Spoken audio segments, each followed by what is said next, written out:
नमस्कार दोस्तों, stock India classes में आपका हार्दिक स्वागत करता है। फर्स्ट टाइम चैनल को विजिट कर रहे हैं तो सब्सक्राइब जरूर करके चलें, बेल आइकन को हिट कर ऑल को जरूर सेलेक्ट कर लें ताकि नए वीडियो का नोटिफिकेशन आपको मिलता रहे। और मित्रों, इस वीडियो में अपन Q3 रिजल्ट्स पर लेटेस्ट अपडेट्स की चर्चा करने से पहले अपन देखेंगे सबसे पहले आज की मार्केट का आउटलुक। तो आज मार्केट में शानदार रिकवरी देखने को मिली है और निफ्टी है वो 215 अंकों की तेजी के साथ आज 21,450 से ऊपर क्लोज होते हुए देखने को मिला है। और पिछले दिन की गिरावट इसमें आज मार्केट सुधरकर काफ़ी अच्छे परफॉर्म करते नजर आए। और आज निफ्टी के रिगेन में आज HDFC बैंक, रिलायंस है वो मार्केट को लीड करते नजर आए। और HDFC बैंक में भी पिछले 5 दिनों की गिरावट के बाद HDFC बैंक में भी आज अच्छी वो रिकवरी देखने को मिली है। और साथ ही इसमें रिलायंस ने भी मार्केट को लीड किया, करीबन 1% की तेजी देखने को मिली है। सिमिलरली आप सेंसेक्स को भी देखेंगे तो सेंसेक्स भी 700 पॉइंट की तेजी के साथ आज अच्छे रिकॉर्ड पर बंद हुआ है। और इस मार्केट के आज रिबाउंड में आज देखें तो small cap, mid cap out perform करते नजर आए। और आज एक बार फिर मार्केट में इन्वेस्टर्स का पैसा वो सिंगल डे 5 लाख करोड़ वो बढ़ते हुए देखने को मिला है। कुल मिलाकर देखें तो कल जो ब्लडी मंडे था, ब्लडी ट्यूसडे, तो उससे मार्केट है वो आज उभरते हुए नजर आया और मार्केट में अच्छा रिबाउंड देखने को मिला है।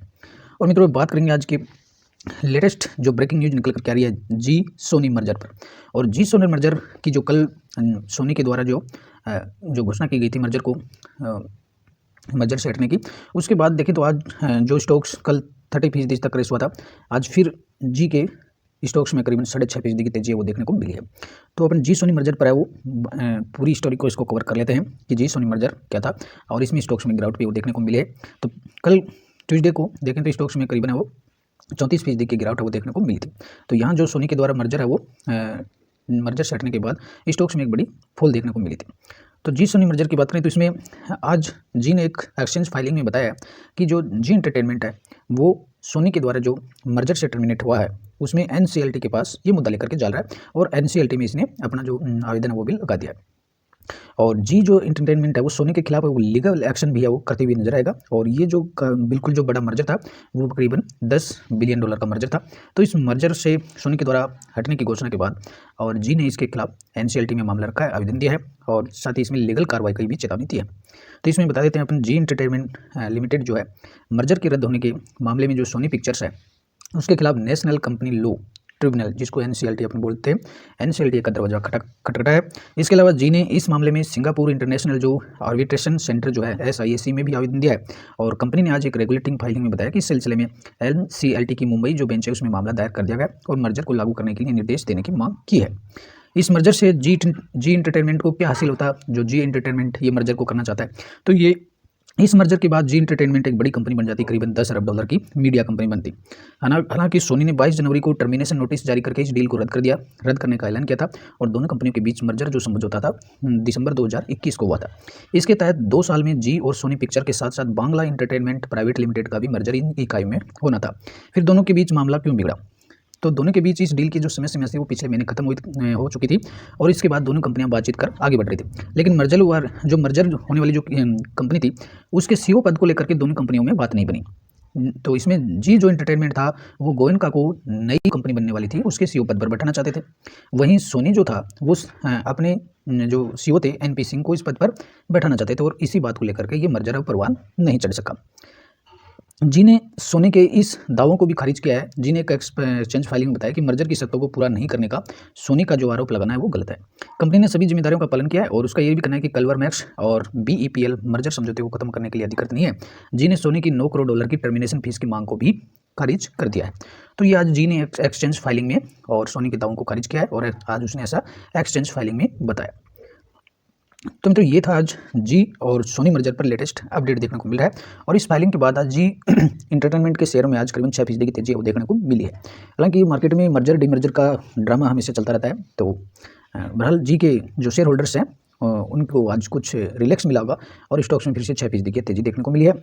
और इस जी सोनी के जो जी सोनी का जो मर्जर है इसमें बात करें तो इसमें कल जो गिरावट हुई स्टॉक्स में 32 से 33% की, उसे म्यूचुअल फंड हाउस को भी काफ़ी बड़ा नुकसान हुआ है। और म्यूचुअल फंड हाउस ने भी जी जो एंटरटेनमेंट है इसमें काफ़ी बड़ी हिस्सेदारी है म्यूचुअल फंड हाउस की, करीबन 30% जो स्टेक्स है वो म्यूचुअल फंड हाउस का भी है।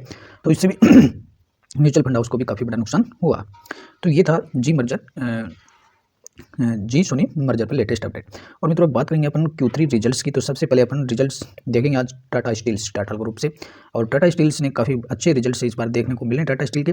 और टाटा स्टील ने आज फाइलिंग में कहा है कि जो Q3 जो रिजल्ट्स जो दिया कंपनी ने, उसमें कंपनी को कंसोलिडेट एबिडिटा जो है 16,771 करोड़ का 9 मंथ का एबिडिटा देखने को मिल रहा है। तो अपन देख लेते हैं कंपनी के रेवेन्यू। तो ये Q3 फाइनेंशियल ईयर 4, Q2 4 और Q3 23। तो कंपनी का प्रोडक्शन देखिए, इसका मिलियन टन कितना रहा है, 7.58 मिलियन टन का रहा है, जो पिछले क्वार्टर ऑन क्वार्टर से भी ज़्यादा है और पिछले वर्ष से भी ज़्यादा है। यानी ईयरली प्रोडक्शन जो हुआ है ईयरली और क्वार्टरली दोनों दृष्टि से बढ़ते हुए देखने को मिला। साथ ही इसमें टोटल रेवेन्यू फ्रॉम ऑपरेशन से रेवेन्यू हुआ 55,000 करोड़, पिछले क्वार्टर में था 55,682 और पिछले वर्ष था 57,084। साथ ही इसमें एबिडिटा देखिए, एडजस्टेड जो एबिडिटा है वो प्राय 5,742 करोड़ का, पिछले क्वार्टर में 4,147 था और पिछले वर्ष 2,727 था। तो यहाँ ये ईयर टू ईयर है वो यहाँ अच्छी ग्रोथ देखने को मिली है, करीबन डबल से भी ज़्यादा की ग्रोथ यहाँ आई है। और कंपनी का प्रॉफिट देखिए, रिपोर्टेड PAT तो प्रॉफिट आफ्टर टैक्स कितना रहा है, 522 करोड़ का रहा है। और पिछले क्वार्टर में कंपनी शुद्ध लॉस में थी और पिछले वर्ष भी लॉस में थी। तो कंपनी अब इस क्वार्टर में इसमें 522 करोड़ का बड़ा प्रॉफिट कंपनी ने टाटा स्टील ने दिखाया, जहाँ मार्जिन्स भी अच्छे खासे बढ़ते हुए देखने को मिले। ऑल ओवर कंपनी के जो रिजल्ट्स हैं टाटा स्टील ने अच्छे रिजल्ट्स है वो इस क्वार्टर में देखने को मिले। और अब बात करेंगे अपन रेलवे सेक्टर से रेलटेल कॉर्पोरेशंस। और रेलटेल कॉर्पोरेशंस का मार्केट कैप बढ़कर भी 12,700 करोड़ के पास पहुंच गया। और यहाँ इसका Q3 रिजल्ट्स भी काफ़ी अच्छे देखने को मिल रहे हैं। रेवेन्यू 47% बढ़कर के 668 करोड़ का हो गया और पिछले वर्ष से भी ज़्यादा है ये और पिछले क्वार्टर से भी ज़्यादा। तो Q1Q और Y1Y दोनों दृष्टि से है वो कंपनी का रेवेन्यू बढ़ते हुए देखने को मिला। एबिडिटा है 60% बढ़कर के 119 करोड़ का हो गया। नेट प्रॉफिट भी करीबन डबल हो गया। तो यहाँ नेट प्रॉफिट Y1Y कितना बढ़ा है, Y1Y है वो नेट प्रॉफिट है वो डबल हो गया, 32 करोड़ से बढ़कर के 62 हो गया और पिछले क्वार्टर से भी हालांकि कम रहा है। EPS भी 94% बढ़ा। तो ऑल ओवर रेलटेल को भी कल के लिए अपने रडार पर रखें। और आज भी रेलटेल पर आज फिर से अच्छा खासा एक्शन देखने को मिला है। स्टॉक्स में आज करीबन 1.5% की तेजी देखने को मिली है और पिछले 6 महीनों में शानदार रिटर्न दिए, पिछले 6 महीने में 136% का रिटर्न दिया।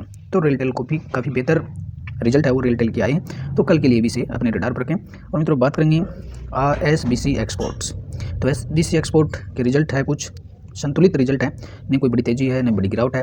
रेवेन्यू में कोई ग्रोथ नहीं हुई है, पिछले वर्ष था उतना ही रेवेन्यू इस क्वार्टर में देखने को मिला है। हालांकि क्वार्टरली रेवेन्यू में ग्रोथ हुई है।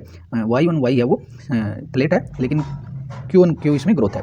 एबिडिटा 22% बढ़कर के है, नेट प्रॉफिट भी 22% बढ़कर के 2.84 का हुआ है, जो पिछले वर्ष से भी ज़्यादा है और पिछले क्वार्टर से भी ज़्यादा है। तो Q1Q रिजल्ट अच्छे ही देखने को मिल रहे हैं SBC एक्सपोर्ट के, लेकिन Y1Y है वो प्लेट रिजल्ट है वो देखने को मिल रहे हैं।